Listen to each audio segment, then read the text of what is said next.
नमस्कार दोस्तों, स्वागत है आपका आपके अपने चैनल में। हमारी आज की कहानी है खून का रिश्ता, जो रोंगटे खड़े कर देने वाली एक प्रेरणादायक कहानी है, इसलिए कहानी को पूरा सुने। सुबह सुबह उठकर सुरेखा जी मंदिर जाने के लिए तैयार हो गई थी। वो हर रोज नियम से मंदिर जाया करती थी। अभी दरवाजा थोड़ा सा खुला ही था कि एक चरमराहट सी हुई और उनकी बहू सुमन की आंख खुल गई। झुंझलाहट भरे स्वर में अपने पति राजीव से कहने लगी, मुझे तो समझ नहीं आता, आखिर आपकी मां को दिक्कत क्या है? सुबह सुबह सोने भी नहीं देती। अब तो मैं उनकी रोज सुबह की खटपट से परेशान आ गई हूं। खुद तो सुबह सवेरे नहा धोकर मंदिर के लिए निकल जाती है और इस चक्कर में मेरी नींद खराब कर देती है। एक तो दिन भर सारे घर का काम भी मुझे ही देखना होता है, ऊपर से नींद भी पूरी नहीं करने देती मुझे। पत्नी की बातें सुनकर राजीव की नींद भी खुल गई। पत्नी को समझता हुआ बोला, सुमन, ये तुम क्या बोलती जा रही हो? ऐसा थोड़े ही है कि घर का सारा बोझ तुम अकेले उठाती हो। झाड़ू पोछा और बर्तनों के लिए तो हमने काम वाली बाई रखी है, और मुझे अच्छे से पता है कि सब्जियां साफ करने और काटने जैसे कुछ काम तो मां भी कर लिया करती हैं। लेकिन तुम्हें तो सुबह सुबह चिल्लाने की आदत पड़ गई है। पति की बात का सुमन ने तुरंत जवाब दिया, अरे, झाड़ू पोछा और बर्तनों के अलावा भी घर में ढेर सारा काम होता है। राजीव, तुम्हारी मां तो मंदिर में 2-2 घंटे बिताकर लौटती हैं। तब तक मैं सारे काम निपटा चुकी होती हूं। मुझे तो एक बात समझ ही नहीं आती, जब उनकी इस घर में रुचि ही नहीं है, तो तुम उन्हें किसी वृद्धाश्रम में क्यों नहीं छोड़ाते? वहां उनकी उम्र की सहेलियां भी मिलेंगी और शायद उन्हें वहां ज्यादा सुकून मिले। राजीव ने माथा पकड़ लिया।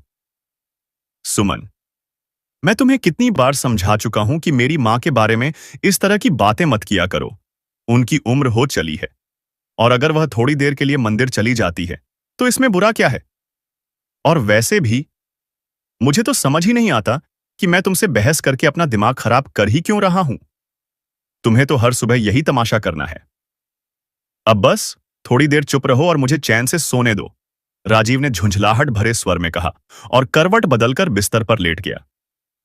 सुरेखा जी, जो दरवाजे के पास खड़ी थीं, अपने बेटे और बहू की सारी बातचीत सुन चुकी थीं। उनका दिल भारी हो गया, पर वह यह सब सुनने की आदी हो चुकी थीं। उन्हें अच्छी तरह पता था कि सुमन का यह रोज का काम है।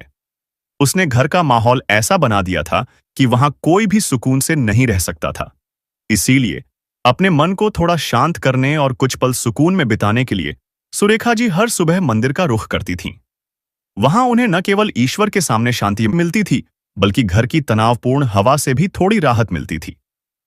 बरसों पहले उनके पति की मृत्यु हो चुकी थी। इकलौते बेटे राजीव के अलावा उनका था ही कौन? वह उनकी शादी के 10 साल बाद अनगिनत मन्नतों और प्रार्थनाओं के बाद मिला था, मानो ईश्वर की कृपा से उनका जीवन पूर्ण हुआ हो। अगर वह अपने बेटे के साथ न रहती तो भला कहां जाती? राजीव भी अपनी मां की हर छोटी बड़ी जरूरत का पूरा ध्यान रखता था, उनका ख्याल रखने की हर संभव कोशिश करता था। राजीव और सुमन का एक प्यारा सा बेटा था, सोनू, जिसे अपनी दादी का साथ बहुत भाता था। वह अपनी दादी मां के साथ हंसना बोलना, उनकी कहानियां सुनना और उनके साथ समय बिताना बहुत पसंद करता था। लेकिन सुमन को अपनी सास की मौजूदगी बिल्कुल नहीं सुहाती थी। जब भी सुरेखा जी अपने पोते के साथ हंसती बतियाती, तो बहू की घूरती नजरें उनकी हंसी को वहीं दबा देती और वो सहम कर रह जाती।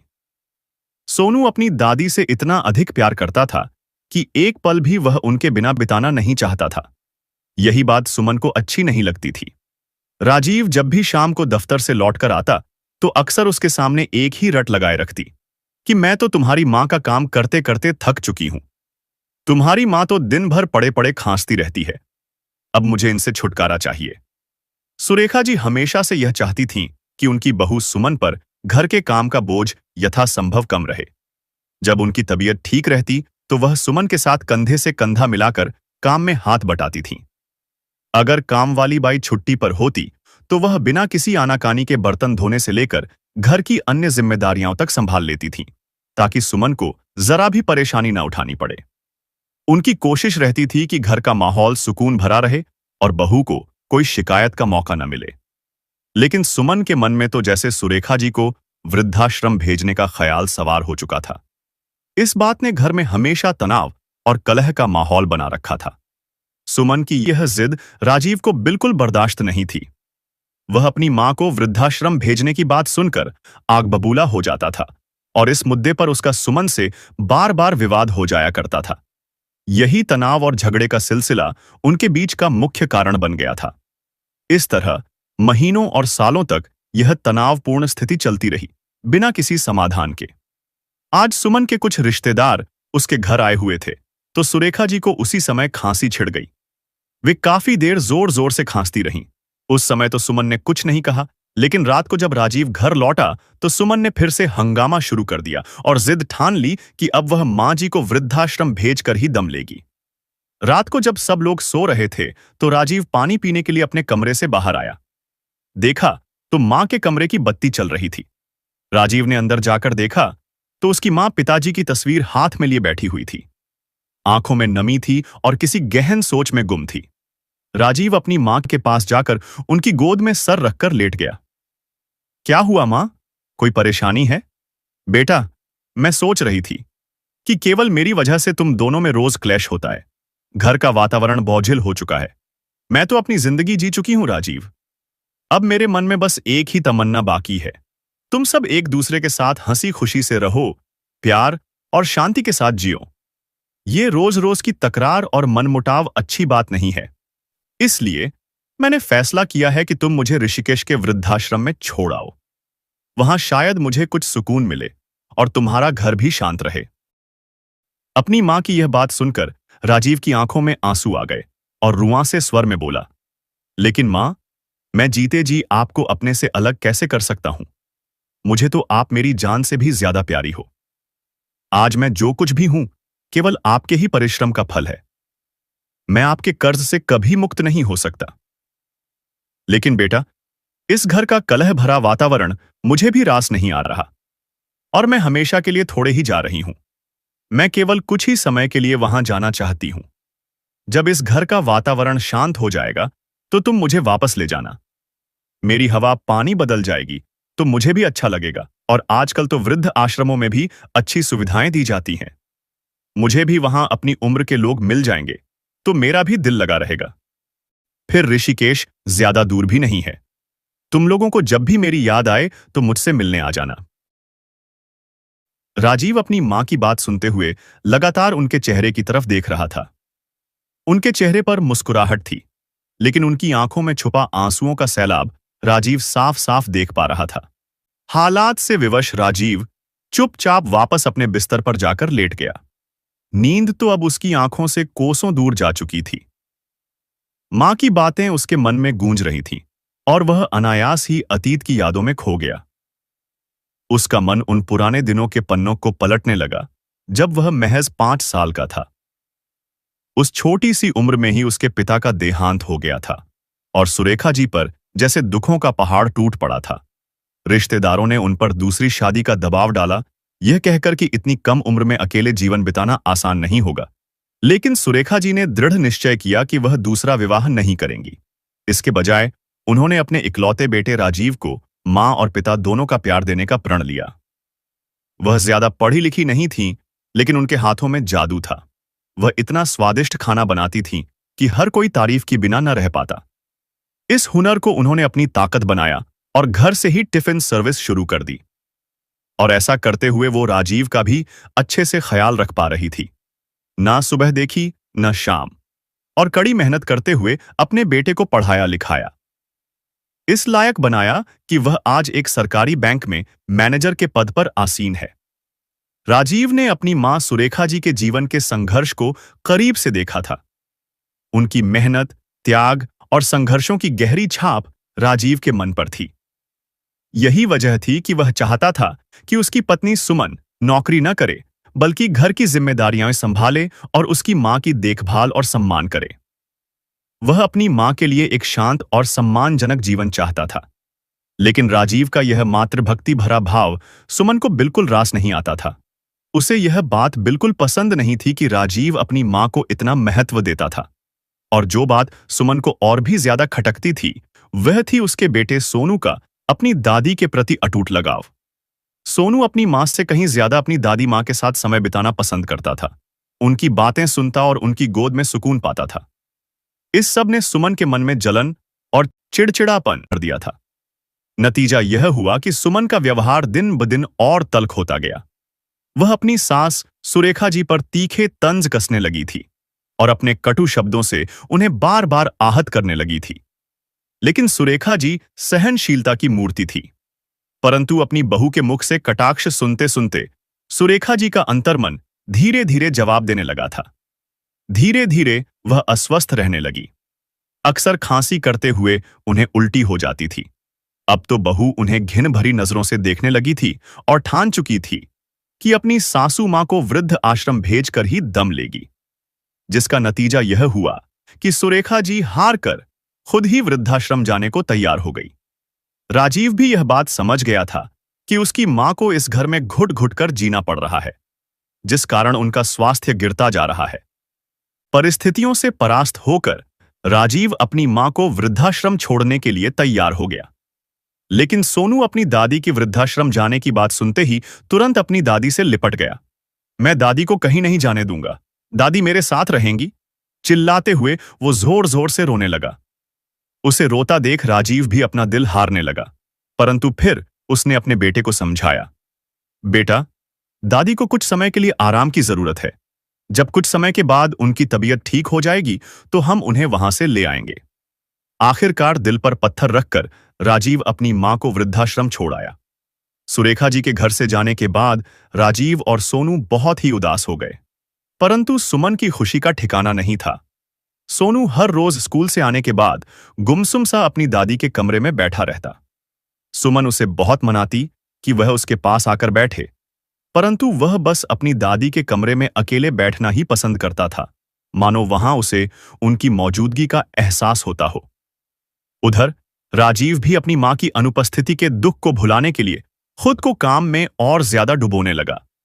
वह अपनी नौकरी में इतना व्यस्त हो गया कि दिन रात का पता ही नहीं चलता था। 1 महीना जैसे पलक झपकते बीत गया और उसे इसका एहसास तक नहीं हुआ। कई बार उसके मन में ख्याल आया कि वह ऋषिकेश जाकर अपनी मां को वापस घर ले आए, लेकिन हर बार कोई ना कोई काम, कोई ना कोई जिम्मेदारी उसे रोक लेती। इस तरह देखते देखते 3 महीने गुजर गए। एक दिन अचानक राजीव के फोन की घंटी बजी। दूसरी तरफ से एक गंभीर आवाज आई, क्या आप मिस्टर राजीव बोल रहे हैं?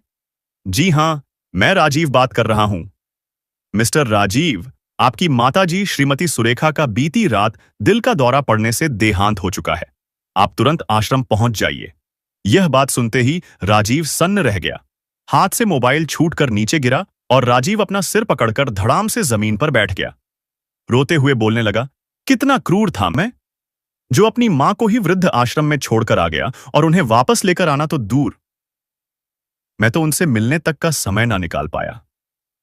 मैं उस मां को कैसे भूल गया जिसने अपना संपूर्ण जीवन मुझ पर कुर्बान कर दिया, जिसकी गोद में सिर रखते ही मैं सारी दुनिया की परेशानियों को भूल जाता था। साक्षात ईश्वर का रूप थी मेरी मां, और ऐसी पूजनीय मां के जीवन के अंतिम पड़ाव में मैं उनके साथ नहीं था। मैं ऐसा अनर्थ कैसे कर बैठा? राजीव की आंखों से निरंतर अश्रुधारा प्रवाहित हो रही थी। उसी समय सुमन भी बाजार से वापस लौट आई। देखा तो राजीव निढाल सा जमीन पर पड़ा हुआ लगातार आंसू बहा रहा था। सुमन उसे देखकर घबरा गई और उससे पूछने लगी, क्या हो गया? आप रो क्यों रहे हैं? सुमन को देखते ही राजीव जोर जोर से चिल्लाने लगा, सब तुम्हारा किया धरा है, यह केवल तुम्हारे कारण हुआ है। लेकिन मैंने क्या किया? कुछ बताइए तो क्या हुआ? सुमन बोली तो राजीव भरे गले से बोला, तुम मेरी मां से छुटकारा चाहती थी ना? मां ने हमेशा के लिए तुम्हें छुटकारा दे दिया। मां यह दुनिया छोड़कर हमेशा हमेशा के लिए चली गई है। यह सुनते ही सुमन को झटका लगा, और जैसे ही यह बात सोनू के कानों में पड़ी तो वो भी जोर जोर से रोने लगा। सुमन राजीव से माफी मांगते हुए उसे सांत्वना देने लगी। हमें जल्दी ही ऋषिकेश के लिए निकलना होगा, लेकिन बाहर तेज बरसात है। जैसे ही बारिश कम होगी हम चल पड़ेंगे। लेकिन बारिश हर बीते पल के साथ तेज होती जा रही थी। राजीव ने समय व्यर्थ ना गंवाते हुए ड्राइवर को फोन किया और उसे कहा कि उन्हें जल्दी से जल्दी ऋषिकेश पहुंचना है। लेकिन ड्राइवर ने कहा कि ऋषिकेश के पूरे रास्ते में तेज मूसलाधार वर्षा हो रही है। पानी भर जाने के कारण पूरा मार्ग रुका हुआ है। बाढ़ जैसी स्थिति बनी हुई है। ऐसे में घर से बाहर निकलने का मतलब है किसी मुसीबत को बुलावा देना। हमें कुछ देर के लिए बारिश कम होने का इंतजार करना पड़ेगा। उधर वृद्ध आश्रम से राजीव के पास दोबारा फोन आया कि यदि वे लोग सुबह तक नहीं पहुंचते हैं तो आश्रम के अधिकारी ही स्वयं सुरेखा जी का अंत्येष्टि संस्कार कर देंगे। लेकिन बारिश कम होने का नाम ही नहीं ले रही थी। दुखी मन से राजीव बैठा हुआ यही सोचता रहा कि कब बारिश कम हो और कब वह यहां से चले। आत्मग्लानि से भरा वह केवल उसी समय को कोसता जा रहा था जब वह अपनी मां को वृद्ध आश्रम में छोड़ आया था। सारी रात बीत गई और सुबह हो चुकी थी, लेकिन अभी तक मूसलाधार बारिश नहीं रुकी थी। जब सुबह तक उनका जाना संभव नहीं हो पाया तो आश्रम में उनकी मां का संस्कार कर दिया गया और इसकी खबर राजीव को दे दी गई। 2 दिन बाद राजीव अपने परिवार के साथ आश्रम पहुंचा और अपनी मां की अस्थियां गंगा में प्रवाहित करके रोते कलपते खाली हाथ वापस आ गया। घर आकर राजीव और सुमन बहुत दुखी थे। राजीव का किसी काम में मन नहीं लग रहा था, लेकिन इस घटना ने सोनू को तो झकझोर कर रख दिया। उसका बचपन जैसे कहीं गुम सा हो गया। उसकी मां जो सब्जी बनाकर देती वह खा लेता, जहां बैठने को कहती वहां बैठ जाता। वह गुमसुम सा सारे काम करते जा रहा था, लेकिन पढ़ने को उसका दिल नहीं करता था। जब भी पढ़ाई करने बैठता तो उसे दादी की याद और ज्यादा सताने लगती। किताब उठाकर बैठा रहता, परंतु एक अक्षर भी नहीं पढ़ पाता था। एक दिन सोनू जब स्कूल से घर वापस आया तो आकर बिस्तर पर निढाल सा गिर गया। सुमन ने चिंतित होकर उसका माथा छुआ तो उसे एहसास हुआ कि उसका शरीर आग की तरह तप रहा था। उसने जल्दी से थर्मामीटर निकाला और उसका तापमान मापा।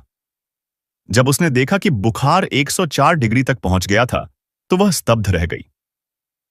घबराहट में उसने तुरंत राजीव को फोन किया और दोनों जल्दबाजी में सोनू को लेकर नजदीकी डॉक्टर के पास भागे। डॉक्टर ने कुछ दवाइयां दी, कुछ टेस्ट करवाए और आराम करने की सलाह दी, लेकिन बुखार था कि कम होने का नाम ही नहीं ले रहा था। दिन रात वह 103, 104 डिग्री के आसपास ही बना रहता। सोनू नींद में भी बार बार अपनी दादी मां को पुकारता रहता, दादी मां, दादी मां। उसकी आवाज में एक अजीब सी बेचैनी और तड़प थी। करीब 1 हफ्ते तक दवाइयां लेने के बावजूद जब सोनू की हालत में कोई सुधार नहीं हुआ तो राजीव और सुमन का डर और बढ़ गया। आखिरकार उन्होंने फैसला किया कि उसे एक मनोचिकित्सक को दिखाया जाए। वहां सोनू की हालत देखकर सबको हैरानी हुई। वह दिन रात बड़बड़ाता रहता, दादी प्लीज मेरे पास वापस आ जाओ, हम फिर से साथ में बैठकर टीवी देखेंगे। तुम मेरे साथ रहोगी ना? कहीं नहीं जाओगी दादी? उसकी आंखों में उदासी और उसकी आवाज में दर्द साफ झलक रहा था। मनोचिकित्सक ने सोनू का बारीकी से निरीक्षण किया और फिर गंभीर स्वर में राजीव और सुमन से पूछा, बताइए क्या हुआ है? क्या अब सोनू की दादी जी उसके साथ नहीं रहती? मुझे लगता है कि बच्चे के मन पर बहुत गहरा आघात लगा है। राजीव ने दादी जी के ऋषिकेश छोड़ने से लेकर अब तक की सारी कहानी डॉक्टर साहब को बताई और बताया कि जब से सोनू को यह पता चला है कि उसकी दादी हमेशा हमेशा के लिए चली गई है और अब उससे मिलने कभी नहीं आ पाएगी, तब से उसकी हालत बिगड़ती जा रही है और दवाइयां देने के बावजूद किसी भी प्रकार से उसकी हालत में कोई सुधार नहीं आ रहा। फिर डॉक्टर ने गंभीर स्वर में आगे कहा, देखिए, मैं समझता हूं कि यह आपके लिए आसान नहीं होगा, लेकिन सोनू की इस मनोवैज्ञानिक स्थिति से उबरने का एकमात्र उपाय यही है। आपको किसी ऐसी बुजुर्ग महिला को ढूंढना होगा जो सोनू की दादी की भूमिका निभा सके। उसे आपके घर में कुछ समय के लिए रखना होगा, कम से कम तब तक जब तक सोनू पूरी तरह से ठीक नहीं हो जाता। डॉक्टर की इस सलाह ने राजीव और सुमन को आश्चर्य और असमंजस में डाल दिया। दोनों एक दूसरे की ओर देखने लगे। यह सुझाव उन्हें कुछ अजीब और अव्यवहारिक सा लगा, लेकिन अपने इकलौते बेटे की सेहत और खुशी के लिए वे किसी भी हद तक जाने को तैयार थे। उन्होंने मन ही मन ठान लिया कि वे सोनू के लिए कुछ भी करेंगे। अगले कुछ दिनों में उन्होंने अपने रिश्तेदारों, पड़ोसियों और जान पहचान वालों से संपर्क करके ऐसी किसी बुजुर्ग महिला की तलाश शुरू की जो सोनू की दादी की तरह उसका साथ दे सके। लेकिन तमाम कोशिशों के बावजूद उन्हें कोई ऐसी महिला नहीं मिली जो इस भूमिका को निभाने के लिए तैयार हो और सोनू के साथ वैसा ही प्यार भरा रिश्ता बना सके जैसा उसकी दादी मां के साथ था।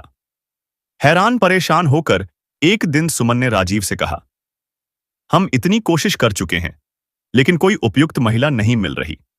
क्यों ना हम किसी वृद्धाश्रम से संपर्क करें। शायद वहां से हमें कोई ऐसी बुजुर्ग महिला मिल जाए जो सोनू की दादी की तरह उसका ख्याल रख सके और उसे इस दुख से बाहर निकाल सके। विधि का विधान तो देखिए। जो सुमन सोनू की सगी दादी को बोझ समझकर वृद्धाश्रम में छोड़कर आई थी, आज वही सुमन अपने बेटे के जीवन की खातिर किसी अन्य महिला को वृद्ध आश्रम से लाने को तैयार हो गई। डॉक्टर के सहयोग से राजीव ने दिल्ली के एक वृद्ध आश्रम के संचालकों से बात की। उन्होंने बताया कि कुछ दिन पहले ही एक वृद्धा उनके आश्रम में आई है, जिनका कोई सगा संबंधी कभी मिलने नहीं आया। कुछ समय पहले उन्हें सिर में चोट आई थी, जिस वजह से उनकी याददाश्त जा चुकी है। वह अकेली है। अगर आप इन्हें घर में रखेंगे तो आपको किसी किस्म की कोई तकलीफ या कोई असुविधा नहीं होगी। वह बहुत ही हंसमुख है। राजीव डॉक्टर साहब के साथ राधा जी से मिलने गया, जो कि दादी बन रही हैं। जब उन्हें अपने सामने देखा तो सोचने लगा कि सोनू कैसे मानेगा कि यह मेरी दादी है, क्योंकि यह वृद्ध औरत तो बहुत मोटी है। इनके सिर के बाल भी छोटे हैं और वह चश्मा लगाती है। उनके चेहरे पर कुछ चोट के निशान थे। वहां से आने के बाद राजीव ने डॉक्टर साहब को बताया, मेरी मां के बाल बहुत लंबे थे, वह बहुत ही पतली थी और चश्मा नहीं लगाती थी। पता नहीं सोनू उसे अपनी दादी मानेगा या नहीं। तो डॉक्टर साहब ने कहा, आप ये सब कुछ मुझ पर छोड़ दीजिए। डॉक्टर साहब ने राधा जी को अपने पास बिठाकर उन्हें सोनू से मिलवाया। सोनू ने पूछा कि आप तो भगवान जी के पास चली गई थी ना, फिर आप वापस कैसे आ गईं? और आप इतनी मोटी कैसे हो गई? आपके बाल कहां गए? डॉक्टर ने कहा, सोनू, तुम बीमार हो गए थे ना, इसलिए भगवान जी ने इन्हें तुम्हारे लिए वापस भेज दिया। यहां आश्रम में इन्होंने अपना खूब ध्यान रखा। खूब व्यायाम करके इनकी सेहत बहुत अच्छी हो गई है। इनके साथ रहकर तुम भी इनके जैसे ही स्वस्थ हो जाओगे। यह बात सुनकर सोनू बहुत ही खुश हुआ और दादी जी के गले लग गया। फिर अपनी मां को कहने लगा, मम्मा, मुझे बहुत भूख लगी है, घर चलो, आज मैं और दादी एक साथ खाना खाएंगे और कार्टून देखेंगे। उसकी बात सुनकर सुमन मन ही मन बहुत संतुष्ट हुई। आज बहुत दिनों बाद सोनू के चेहरे पर मुस्कान आई थी, लेकिन उसकी अंतरात्मा उसे धिक्कार रही थी कि काश वह अपनी सास के साथ दुर्व्यवहार नहीं करती तो उसे आज यह दिन न देखना पड़ता। राधा जी बहुत जल्दी ही उस घर में रच बस गई और सोनू भी उनके साथ बहुत जल्दी घुल मिल गया। सब कुछ पहले जैसा होने लगा, लेकिन सुमन अब पहले जैसी नहीं रही थी। वह ना तो दादी जी को कोई कड़वी बात कहती और ना ही उन्हें बोझ समझती, बल्कि उनका पूरा ध्यान रखती। लेकिन सोनू को अपनी दादी जी में एक परिवर्तन नजर आया। वह सोचने लगा कि उसकी दादी तो उसे हिंदी विषय पढ़ाती थी, लेकिन अब क्यों नहीं पढ़ाती? क्या अब वह सब कुछ भूल गई है?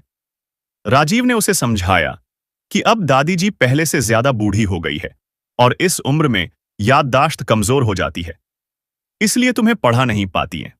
फिर सोनू कहने लगा, कोई बात नहीं पापा, फिर भी मैं बहुत खुश हूं, अब मम्मी भी दादी जी को डांटती नहीं है।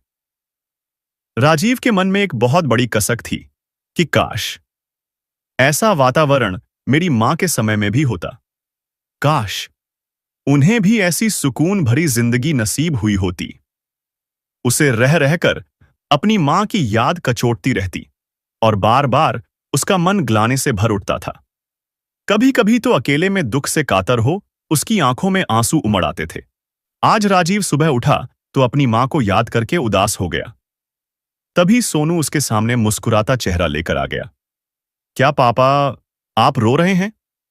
अब तो दादी भी हमारे पास आ गई है। पापा, मेरे पास आपकी उदासी दूर करने का एक बहुत अच्छा आइडिया है। आज आप ऑफिस नहीं जाएंगे, हम सब शॉपिंग पर चलेंगे। मेरी और दादी की मनपसंद चीजें खरीद कर लाएंगे और शाम को हम सब पार्क जाएंगे। राजीव भी बहुत उदास था, तो कुछ देर सोचकर बोला, चलो भाई, आज तुम्हारी बात मान ही लेते हैं।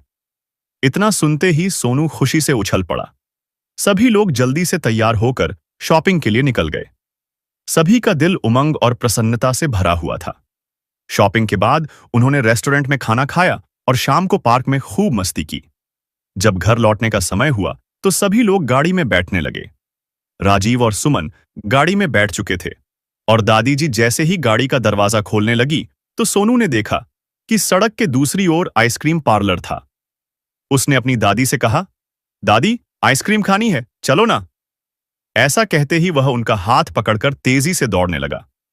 दादी ने देखा, सामने से तेज गति की कार बेकाबू होकर आ रही थी और सोनू को बचाने के इरादे से उन्होंने उसका हाथ तेजी से पीछे की ओर खींचा। सोनू तो गाड़ी से बच गया, लेकिन दादी मां को गाड़ी से टक्कर लगी। वह कुछ दूरी पर जाकर गिरी और उनके सिर से खून की धारा बह निकली। सुमन और राजीव एकदम घबरा गए। क्षण भर की भी देरी ना करते हुए वे उन्हें लेकर पास के अस्पताल में पहुंचे।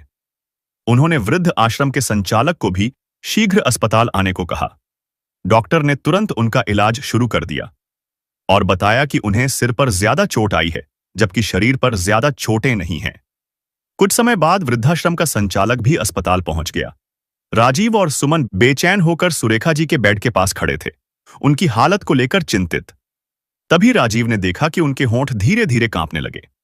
अचानक उनकी कमजोर और रूंधे गले से एक आवाज निकली, राजू, राजू। यह सुनकर राजीव के कानों पर जैसे यकीन ही नहीं हुआ। राजू, यह वही नाम था जो बचपन में केवल उनकी मां उन्हें प्यार से पुकारा करती थी। राजीव हैरान रह गया और बोला, इस नाम से तो मुझे मेरी मां पुकारा करती थी। वृद्ध आश्रम का संचालक भी ये बात सुनकर अचंभित रह गया, लेकिन थोड़ी देर में ही वो सारा मसला समझ गया और बोला कि कुछ समय पहले इन माताजी का एक्सीडेंट हो गया था। उनके सिर पर गंभीर चोट आई थी, जिससे उनकी स्मृति चली गई थी। मुझे लगता है कि वापस उसी जगह चोट आने के कारण उनकी स्मृति वापस लौट आई है।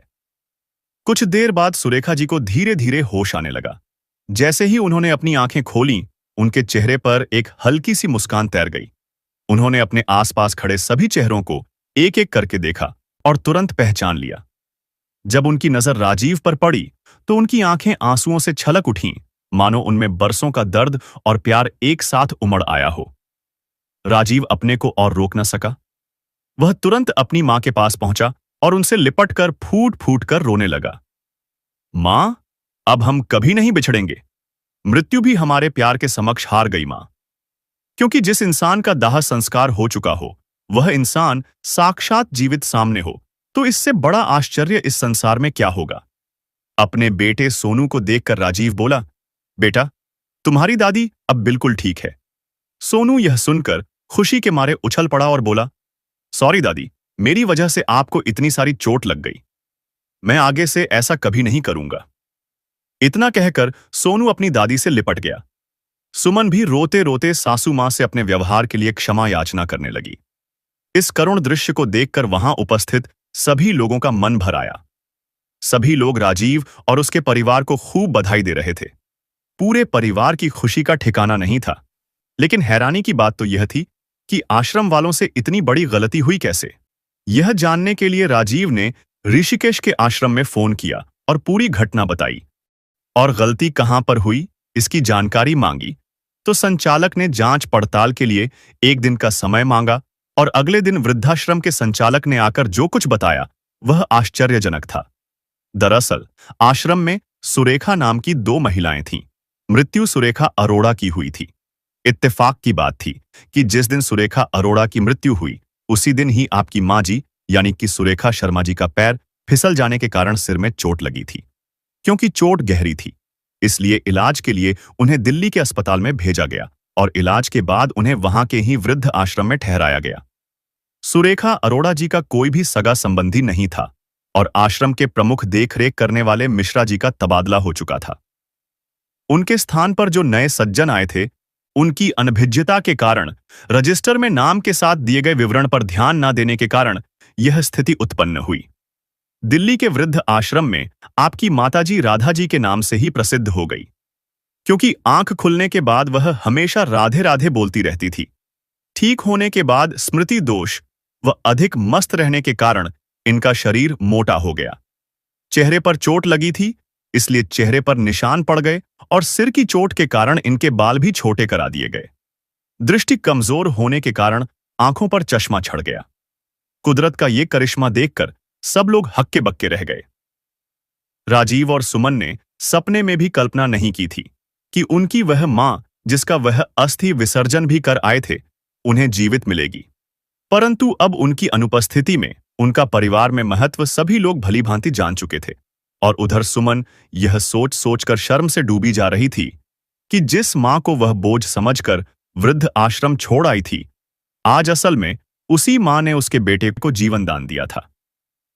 राजीव और सुमन दोनों मन ही मन इस घटना के लिए स्वयं को दोषी मान रहे थे, लेकिन दूसरी ओर उनके मन में तसल्ली थी कि आज दादी मां के कारण ही उनका बेटा सोनू उनके सामने सही सलामत खड़ा था। आज सचमुच दादी मां और सोनू दोनों का पुनर्जन्म हुआ था। खून के रिश्ते कितने प्रबल होते हैं, आज इस घटना ने सिद्ध कर दिया था। तो दोस्तों, आपको यह कहानी कैसी लगी, लाइक और कमेंट करके जरूर बताएं। और यह भी बताएं कि आप हमारी कहानियां भारत के किस शहर से सुन रहे हैं। कहानी पसंद आई हो, चैनल को सब्सक्राइब और वीडियो को शेयर करना बिल्कुल ना भूलें। हो सकता है आपका एक शेयर किसी और बेटे बहू को अपनी मां की ममता की कद्र करने की प्रेरणा दे जाए।